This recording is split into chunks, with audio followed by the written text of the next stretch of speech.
রমজানের ইবাদতের মোক্ষম সময় হলো শেষের 10 দিন। রমাদানে আল্লাহর কাছ থেকে ক্ষমা নিজের করে নেওয়ার জন্য সুযোগ হলো শেষের 10 দিন। আমরা শেষের 10 দিন আসলে মার্কেটে চলে যাই, আমরা শেষের 10 দিন আসলে ঈদের জন্য আমরা ঝাঁপিয়ে পড়ি। মনে রাখবেন, ঈদ রোজাদারের জন্য, ঈদের জন্য রোজাদার নয়। দুটি জিনিস এখানে, একটা হলো আমার জন্য ঈদ, আরেকটা হলো ঈদের জন্য আমি। আল্লাহ সুবহানাহু ওয়া তাআলা যারা রোজা রেখেছেন, যারা তাকওয়ার অনুশীলন করেছেন, যারা রমজান জুড়ে ইবাদত বন্দেগী করেছেন, নেক আমল করেছেন, সালাত সিয়াম কিয়াম করেছেন, তাকওয়ার চর্চা করেছেন, তাদের জন্য উপহার হিসাবে দিয়েছেন ঈদ। অতএব ঈদ আমাদের জন্য। কিন্তু আজ আমরা রোজাদাররা ঈদকে আমাদের জন্য না করে আমরা ঈদের জন্য হয়ে গেছি। আমরা ঈদের জন্য হওয়ার মানে হলো ঈদের জন্য আমাদের নিজেদেরকে বিসর্জন করে দিচ্ছি। রমাদানের শেষ দশক আসলে মসজিদগুলো মুসল্লি শূন্য হয়ে যায়। মসজিদের মুসল্লিগুলোকে পাওয়া যায় মার্কেটগুলোতে, কেনাকাটাতে, ঈদের প্রস্তুতিতে, ঈদের শপিংয়ে। এর মানে হলো আমরা রমাদানকে বুঝি নেই। আমাদের রাসূল সাল্লাল্লাহু আলাইহি ওয়াসাল্লাম রমাদানের শেষ দশক কিভাবে কাটাতে, কিভাবে তিনি রমাদানের শেষ দিনগুলো অতিবাহিত করতেন, সেই বিবরণ হাদিসের কিতাবগুলোতে এসছে। আম্মাজান আয়েশা রাদিয়াল্লাহু তাআলা আনহা বর্ণনা করেছেন, সহিহ বুখারীতে আসছে, রাসূল আকরাম সাল্লাল্লাহু আলাইহি ওয়াসাল্লামের রমাদানের শেষ দশক সম্পর্কে বলতে গিয়ে তিনি বলেছেন, কানা ইয়াজতাহিদু ফীহি মা লা ইয়াজতাহিদু ফী গায়রিহি। আল্লাহ রাসূল সাল্লাল্লাহু আলাইহি ওয়াসাল্লামের সারা জীবনে, শুধু রমাদানে নয়, গোটা জীবনে, রমাদান তো বটেই, সারা জীবনে অন্য কোন সময় ইবাদত বন্দেগীর জন্য, জিকির আজকারের জন্য, দোয়া ও তাসবিহের জন্য, তেলাওয়াত এবং তাদাব্বুরের জন্য অন্য কোন সময় এত সাধনা করতেন না, এত কষ্ট করতেন না, এত পরিশ্রম করতেন না, যতটা করতেন রমাদানের শেষ দশক। শেষ 10 দিনের যে পরিশ্রম ছিল তার ইবাদতের জন্য, এত পরিশ্রম অন্য কোনো সময় করতেন না। মোহতারাম হাজিরিন, আমরা আমাদের রমাদানের প্রথম দশকের চেয়ে দ্বিতীয় দশক বেশি অবহেলা করি, আর তৃতীয় দশক আসলে আমাদের অবহেলা চরমে পৌঁছে যায়। অথচ আল্লাহ নবী সাল্লাল্লাহু আলাইহি ওয়াসাল্লামের চরিত্র ছিল হুবহু এর উল্টা। তিনি শেষ দশক আসলে ইবাদতের জন্য পাগল পড়া হয়ে যেত। আমাদের আয়েশা রাদিয়াল্লাহু তাআলা আনহা বললেন, আরেকটি হাদিস রয়েছে সহিহ বুখারীতে, তিনি বলেছেন, কানা ইযা দাখালাল আশর, রাসূল আকরাম সাল্লাল্লাহু আলাইহি ওয়াসাল্লাম রমাদানের শেষ দশক যখন শুরু হতো, কয়েকটি কাজ করতেন। নাম্বার 1, সারা রাত জেগে ইবাদত করতেন। আমরা জানি আল্লাহ সুবহানাহু ওয়া তাআলা কোরআনে কারীমে তার রাসূলকে বলেছেন, কুমিল লাইলা ইল্লা কালিলা, আপনি রাতে দাঁড়িয়ে ইবাদত করুন, তবে কিছু সময় নিজের ঘুমের জন্য রাখুন, বিশ্রামের জন্য কিছু সময় আপনি রিজার্ভ রাখুন, একেবারে সারা রাত জেগে ইবাদত করবেন না।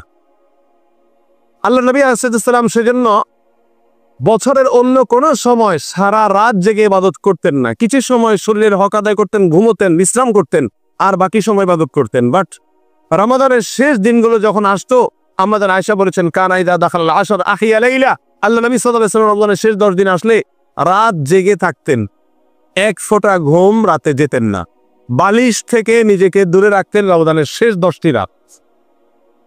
নাম্বার 2, ওয়াইকাযা আহলা, তার দ্বিতীয় আমল ছিল পরিবারের লোকদেরকে ঘুম থেকে ডেকে তুলতেন। পরিবারের লোকদেরকে ঘুমোতে দিতেন না। কারণ কোন সুপার শপে, কোন মার্কেটে যদি অফার দেওয়া হয় যে যে যে ট্রলি নিয়ে ঢুকতে পারবে, একজনে একটা ট্রলি বোঝাই করে মাল নিয়ে বের হতে পারবে, ট্রলি বোঝাই মাল যাই হবে এর জন্য কোনো পেমেন্ট তাকে করতে হবে না। এই অফার যদি কোনো মার্কেটে দেওয়া হয় আর আপনার আশেপাশে আপনার পরিবারের সব সদস্য থাকে, আপনি সেই মার্কেটের সামনে দিয়ে যান, আপনি নিশ্চয়ই একা একা সে মার্কেটে ট্রলি নিয়ে প্রবেশ করবেন না, বরং আপনি আপনার পরিবারের প্রত্যেক প্রাপ্তবয়স্ক সদস্যকে উদ্বুদ্ধ করবেন, ঝাঁপিয়ে পড়ো, জলদি ধরো, নিজে একটা ধরবেন, তাদেরকে আরেকটা ধরাবেন এবং দ্রুত ঢুকে পড়বেন ট্রলি ভর্তি মাল অফার নিয়ে বের হওয়ার জন্য। সম্মানিত উপস্থিতি, দুনিয়াটা আমরা খুব ভালো বুঝি, কিন্তু আখিরাত বুঝি না। আল্লাহ রাসূল সাল্লাল্লাহু আলাইহি ওয়াসাল্লাম রমাদানের শেষ দশক আসলে নিজে একা রাত জেগে ইবাদত করতেন না। ওয়াইকাযা আহলা, পরিবারের লোকদেরকে ডেকে তুলতেন। এত বিশাল অফার চলছে, এটা ঘুমের দশক না, ও কপাল পোড়া, সারা বছর ঘুমানোর সুযোগ আছে, অন্য রাত আর এ রাত সমান নয়। জান্নাতের মতো এত বিশাল সম্পদের মালিক হওয়ার যে সুযোগ, যে হাতছানি তোমাদেরকে ডাকছে, এই অবস্থায় ঘুমিয়ে থাকা, এটা কপাল পোড়া ছাড়া কোনো হতভাগা ছাড়ার কারোর কাজ হতে পারে না। এই জন্য পরিবারের লোকদেরকে ডেকে তুলতেন, কাউকে ঘুমোতে দিতেন না। আমরা জানি নফল ইবাদতের জন্য পরিবার বা অন্য কাউকে ডেকে তোলা ইসলামী শরীয়তে নির্দেশিত বিষয় নয়, বরং ফরজ ইবাদতের জন্য পরিবারকে ডেকে তুলতে হয়। নফল ইবাদত নিজেরটা নিজে করতে হয়, আল্লাহ নবী সাল্লাল্লাহু আলাইহি সাল্লামের ব্যতিক্রম ছিলেন না। তিনিও নফল ইবাদত নিজেরটা নিজে করতেন, তার পরিবারকে কখনো ডাকতেন না। তাহাজ্জুদের নামাজ একাকী পড়তেন, রাত জেগে ইবাদত করতেন। পরিবারের লোকেরা চাইলে ইবাদত করতেন, চাইলে তারা ঘুমিয়ে থাকতেন, কারণ এটা ঐচ্ছিক ইবাদত, বাধ্যতামূলক না, সেজন্য সবাইকে ডেকে তুলতেন না। কিন্তু রমাদানের শেষ দশক আসলে এই দশকের প্রতিটা মুহূর্ত, প্রতিটা মিনিট, বিশেষ করে এই দশকের প্রতিটা রাত আল্লাহ সুবহানাহু ওয়া তাআলার কাছে এত বেশি মর্যাদাপূর্ণ, এত বেশি শ্রেষ্ঠ, এত বেশি সুবর্ণ সুযোগ নিয়ে আসে মুমিনদের জন্য। আল্লাহ নবী সাল্লাল্লাহু আলাইহি সাল্লাম সেই হাতছানি সুযোগ, সুবর্ণ সুযোগ দেখে, সেই জান্নাত নিজের করে নেওয়ার, আল্লাহকে সন্তুষ্ট করবার বিশাল বড় হাতছানি দেখে তিনি আর ঠিক থাকতে পারতেন না। পরিবারের সমস্ত লোকদেরকে এই দশকে নফল ইবাদত, রাত জেগে ইবাদত করার জন্য ঘুম থেকে ডেকে তুলবে। সম্মানিত উপস্থিতি, আল্লাহ নবী সাল্লাল্লাহু আলাইহি সাল্লামের রমাদানের শেষ দশক কিভাবে তিনি কাটাতেন এই দশকগুলো, এই দশকটি এবং এই দশকের দিনগুলো এবং রাতগুলো, সে সম্পর্কে আমাদের আশা বলতে গিয়ে বলেছেন ওয়াইকাদা আহলা, এবং পরিবারের লোকদেরকে ডেকে তুলতেন। নাম্বার 3, ওয়াসাদ্দা মিজারা, তিনি কোমর বেঁধে নিতেন। মিজার মানে হলো কোমর, যে জায়গায় মানুষ লুঙ্গি পরে সেটা, সেই জায়গাটা অর্থাৎ কোমর তিনি বেঁধে নিতেন। রমাদানের শেষ দশক আসলে কোমর বেঁধে নিতেন মানে কি? এর দুটি মানে মুহাদ্দিস, হাদিস বিশারদ ওলামায়ে কেরাম বলেছেন। তার একটি মানে হলো স্ত্রী বিয়োগ, অর্থাৎ এই দশক আসলে স্ত্রী থেকে দূরে থাকতে, অর্থাৎ ইবাদতের জন্য নিজেকে সম্পূর্ণরূপে নিবেদিত করে দিতেন। সেখানে আনন্দ, বিনোদন, বাণিজ্যের কোনো ভোগ বিলাসিতার দিকে মনোযোগ ছিল না। যদি স্ত্রী থেকে পর্যন্ত নিজে দূরে থাকতেন, অর্থাৎ এই দশকে শুধু ইবাদতের জন্য রিজার্ভ রাখতেন। আর অনেক মুহাদ্দিস ওলামায়ে কেরাম বলেছেন এর অর্থ হলো ইবাদতের জন্য একজন মানুষের সর্বশক্তি নিয়োগ করাকে এখানে বোঝানো হয়েছে।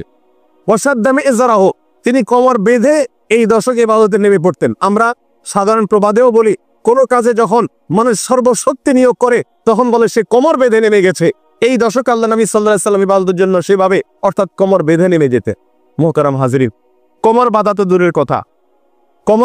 দূরের কথা, আমরা ন্যূনতম কোনো প্রচেষ্টা শেষ দশকের ইবাদতের জন্য করি, এরকম মানুষের সংখ্যা আমাদের সমাজে খুবই নগণ্য। যারা গোটা রমজান জুড়ে ইবাদতবন্দি করার চেষ্টা করেছেন, যারা গোটা রমজান জুড়ে সিয়াম পালন করেছেন, তারাবি আদায় করেছেন, দুঃখজনক বিষয় হলো সেই সকল লোকেরা পর্যন্ত যখন বন্টন করার সময় হয় তখন তারা মার্কেটগুলোতে চলে যায়, তখন তারা ঈদের কেনাকাটা পেছনে চলে যায়, শপিংয়ের পেছনে সময় নষ্ট করে ফেলে। এবং এদের দৃষ্টান্ত হলো ওই ব্যক্তির মতো যে ব্যক্তি সারা দিন ভরে পানি সেঞ্চন করেছে, যখন মাছ ধরার সময় এসেছে তখন সে বাচ্চা ছেড়ে দিয়েছে। মুহতারাম হাজিরিন, আল্লাহ সুবহানাহু ওয়া তাআলা কোরআনে কারীমে এক বৃদ্ধা মহিলা উপমা দিয়ে আমাদেরকে বুঝিয়েছেন, তোমরা ওই মহিলার মতো হইও না, আল্লাতী নাকাদাত গজলাহা মিন বা'দি কুওয়াতিন আনকাসা, তোমরা ওই মহিলার মতো হইও না, ওই বৃদ্ধের মতো হইও না যে বৃদ্ধ সারা দিন ভরে রশি পাকিয়ে এটাকে যখন রশির পরিণত পর্যায়ে নিয়ে গেছে তখন সেটাকে ছেড়ে দিয়েছে বা ছিঁড়ে ফেলেছে, সারাদিনের পরিশ্রমকে নষ্ট করে দিয়েছে। তোমরা সেই বৃদ্ধ মহিলার মতো হতভাগা হইও না। রমাদানের প্রথম থেকে নিয়ে 20 দিন পর্যন্ত যাই করতে পেরেছেন, শেষের দিনগুলোতে আল্লাহ সুবহানাহু ওয়া তাআলার দেওয়ার পালা আর আমাদের নেওয়ার পালা। এই দিনগুলোতে আমরা ঈদ শপিং এর পেছনে সময় নষ্ট করি। এই যে সময়গুলোকে আমরা নষ্ট করছি, এটা নির্বোধের কাজ হতে পারে, এটা পানি সেঞ্চন করে মাছ ধরার সময় বাদ ছেড়ে দেওয়ার মতো নির্বুদ্ধিতা হতে পারে, কোনো বুদ্ধিমানের কাজ হতে পারে। মুহতারাম হাজিরিন, আল্লাহ নবী সাল্লাল্লাহু আলাইহি সাল্লাম এই দশকের প্রতিটি মিনিটকে, প্রতিটি সেকেন্ডকে কাজে লাগাবার জন্য একটি ইবাদত করতেন, যার নাম হলো ইতিকাফ। আমাদের আয়েশা রাদিয়াল্লাহু তাআলা বলেছেন, রাসূল আকরাম সাল্লাল্লাহু আলাইহি সাল্লাম সম্পর্কে, কানা ইয়াতাকিফু ফিল আশরিল আওয়াখির মিন রমাদান, রমাদানের শেষ 10 দিন আল্লাহ নবী সাল্লাল্লাহু আলাইহি সাল্লাম মসজিদে ইতিকাফ করতেন, হাত্তা তাওয়াফাহুল্লাহ। আর এই ইতিকাফ 1 বছর করেছেন, 2 বছর করেছেন তা নয়, যে বছর রোজা ফরজ হয়েছে সেই বছর থেকে নিয়ে মৃত্যু পর্যন্ত প্রতিটি বছর তিনি নিয়মিত ইতিকাফ করতেন। আল্লাহ নবী সাল্লাল্লাহু আলাইহি সাল্লাম কখনো ইতিকাফ ছাড়তেন না। আবু হুরায়রা রাদিয়াল্লাহু তাআলা বর্ণিত আরেকটি হাদিস রয়েছে, সেই হাদিসে আসছে নবী রাসূলুল্লাহ সাল্লাল্লাহু আলাইহি ওয়াসাল্লাম প্রতি বছর রমজানে 10 দিন, শেষ 10 দিন ইতিকাফ করতেন, আর তার জীবনের শেষ বছর এসে 20 দিন ইতিকাফ করেছিলেন। মুহতারাম হাজিরিন, কেন ইতিকাফ করতেন? ইতিকাফ মানেটা কি? ইতিকাফ শব্দের অর্থ হলো কোন জায়গায় নিজেকে আটক করে রাখা, স্বেচ্ছায় কোন জায়গায় নিজেকে বন্দী করে ফেলা, এটাকে বলা হয় ইতিকাফ। রমজানের শেষ দশকে একজন কল্যাণ পথের পথযাত্রী, জান্নাতের জন্য একজন মরিয়া হয়ে, হন্যে হয়ে জান্নাত সন্ধান করছে, এরকম একজন লোক যিনি রমজানের প্রথম এবং দ্বিতীয় দশক ইবাদত বন্দেগী করে পরিতৃপ্ত নন, নিজের ইবাদতে তিনি সন্তুষ্ট নন, তিনি রমজানের শেষ দশক কাঁথা বালিশ নিয়ে আল্লাহর চৌকাঠে এসে, আল্লাহর দুয়ারে এসে পড়ে যাওয়ার নাম হলো ইতিকাফ। এ হলো সেই ভিক্ষুকের মতো যে ভিক্ষুক বারবার একটা লোকের কাছে ভিক্ষা চেয়েছে, কিন্তু সে কাঙ্ক্ষিত ভিক্ষা, কাঙ্ক্ষিত তার চাওয়া সে অর্জন করতে পারেনি। এরপরে যার কাছে সে ভিক্ষা সবসময় করত, তার দুয়ারে গিয়ে কাঁথা বালিশ নিয়ে বসে পড়েছে যে না দেওয়া পর্যন্ত আমি আর সরছি না। ঠিক এই লোকটির সঙ্গে আল্লাহর ঘরে রমজানের শেষ দশক ইতিকাফকারী লোকদের হুবহু মিল রয়েছে। আল্লাহ নবী সাল্লাল্লাহু আলাইহি ওয়াসাল্লাম এই রমজানের শেষ দশক মসজিদে এসে পড়ে যেতেন, ইতিকাফ করতেন। প্রিয় ভাইরা আমার, যে আমলটি আল্লাহ নবী সাল্লাল্লাহু আলাইহি ওয়াসাল্লামের জীবনে একবারও ছাড়েননি, একবারও তিনি এই আমলটি কোনো বছর ছাড়েননি। আমাদের এই উপস্থিত মুসল্লিদের মধ্য থেকে বেশিরভাগ লোক, আমাদের অবস্থা হলো সে আমলটি আমাদের জীবনে একবারও করি। যে আমলটি আল্লাহ নবী সাল্লাল্লাহু আলাইহি ওয়াসাল্লামের জীবনে একবারও ছাড়েননি, সে আমলটি আমার জীবনে একবারও আমি করি নাই। চরম শত্রুর সঙ্গে পর্যন্ত এ ধরনের বিরোধ, এ ধরনের বৈপরীত্য, এ ধরনের কাজের ক্ষেত্রে সম্পূর্ণ বিপরীত মেরুতে অবস্থান করা, এটা চরম শত্রুর সঙ্গে পর্যন্ত হয় না। সেখানে আপনি যাকে অনুসরণ করে জান্নাত পেতে চাইছেন, আপনি যাকে অনুসরণ করে আল্লাহর ভালোবাসা পেতে চাইছেন, তার জীবনের সঙ্গে আপনার এরকম বিপরীত মেরুতে অবস্থান, এই একটি বিষয়ে মোহতারাম হাজিরি আমাদেরকে নতুন করে ভাবতে শেখায়। নতুন করে আমাদেরকে ভাবতে হবে এবং নতুন করে প্ল্যান করতে হবে। অতএব আসুন রাসূল আকরাম সাল্লাল্লাহু আলাইহি ওয়াসাল্লাম রমাদানের শেষ দশক যেভাবে কাটাতেন আমরা সেভাবে কাটাবার চেষ্টা করি। তার রমজান কাটাবার, শেষ দশক কাটাবার প্রথম যে চিত্র ছিল সেটা ছিল যে তিনি এই দশক এলে যেভাবে ইবাদতবন্দি করতেন, যত বেশি সাধনা করতেন, যত বেশি তেলাওয়াত করতেন, যত বেশি তাসবিহ করতেন, যত বেশি দোয়া করতেন, যত বেশি সিজদা করতেন, যত বেশি কান্নাকাটি করতেন, জীবনে অন্য কোনো সময় এতটা করতেন না। নাম্বার 2, তিনি এই দশক আসলে রাতে ঘুমাতেন না, সারা রাত জেগে থাকতেন, দিনের বেলা টুকটাক ঘুমিয়ে নিতে, কিন্তু রাত ভরে ইবাদত করতেন। নাম্বার 3, তিনি এই দশক আসলে পরিবারের লোকদেরকে ডেকে তুলতেন ইবাদতের জন্য, অন্য কোনো সময় নফল ইবাদতের জন্য ডেকে তুলতেন না। নাম্বার 4, এই দশক এলে তিনি ইতিকাফের জন্য আল্লাহর ঘরে চলে আসতেন, কারণ আল্লাহর ঘরে চলে আসলে দুনিয়ার কোনো ব্যস্ততা আর আল্লাহর ইবাদত থেকে তাকে দূরে রাখতে পারে না। এই জন্য এই দশক তিনি আল্লাহর জন্য রিজার্ভ করে ফেলতেন। 355 দিন আপনি ব্যয় করছেন অন্যের জন্য, পরিবারের জন্য বা অন্যদের জন্য, 10টা দিন ব্যয় করুন আপনার নিজের স্বার্থের জন্য, আল্লাহর ঘরে এসে আল্লাহর ইবাদতের জন্য।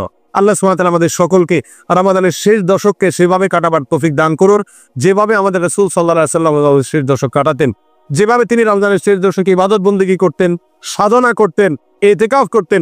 আল্লাহ তাআলা আমাদের সেভাবে ইবাদত করার এবং ইতিকাফ করার মতো দৃঢ় মনোবল এবং ঈমানী শক্তি আল্লাহ তাআলা আমাদেরকে দান করুন। জাযাকুমুল্লাহু খায়রা ওয়া আখিরু দাওয়ানা আলহামদুলিল্লাহি রাব্বিল আলামিন।